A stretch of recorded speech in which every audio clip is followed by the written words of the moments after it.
quick mini review for you guys. This is the Furon V8 Team Edition. Now, this boot, for its price range, actually has some pretty good features to it. First is the upper. It is a variant of the HypoKnit upper. It is a lot stiffer in comparison to the Elite model, but what I really like about it is its shape. A lot of takedown models, they kind of lose their speed boot shape, meaning that, yeah, the boot gets more volume, yeah, it doesn't become as slim and snug, it just becomes a more accommodating fit, because again, they're trying to appeal to more demographics of people. And if you're trying to get into speed boots for the first time, you get the wrong impression when taking the takedown model. Here, you will not get the wrong impression. In fact, you'll get a very similar fit and feel as you would for the Elite. Now, it's not perfect. It still has a lot more volume, especially as you go towards the midfoot. But it is still similar enough. Again, just to get that fit and feel at a takedown, one of the lowest price points of the takedown model, is really solid. Second thing that makes this a decent takedown is the sole plate. Now, it is not the same plate as the Elite version, but the stud configuration is exactly the same, and while not as responsive, still has decent stiffness to it. Again, not as responsive, but still very stiff. Good midfoot stability, good heel stability, and again, just for the money, this is a really good sole plate. Again, pretty stiff and not as responsive, but again, really good for the money. And yeah, that stiffness might be a little bit much at first, but it will loosen up, and then you'll just have a really nice, firm sole plate, which again, for a speed boot, is a good thing. And again, you don't usually get that at takedown prices. The next thing about it is I've already talked about the upper in terms of shaping, but the upper itself is decent.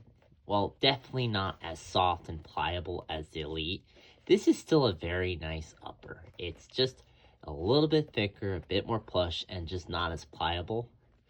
But, guys, the Elite is insane in terms of softness and pliability.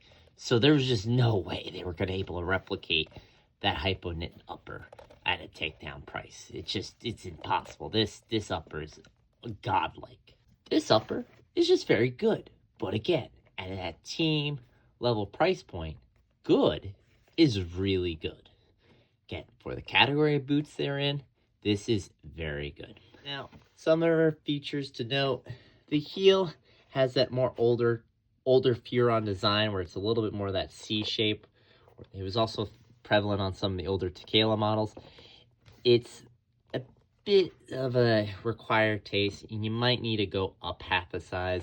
Here I have this true to size. It's a bit tight, but because of that heel, just the way it angles your foot and just causes a lot of pressure points, you might want to consider going up half a size.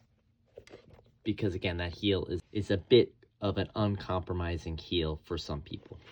But again, plenty of padding, decent heel for it, just that construction isn't always agreeable for some people. Heel's decent, insole fully glued in. It's not a good insole, but it's also not offensive.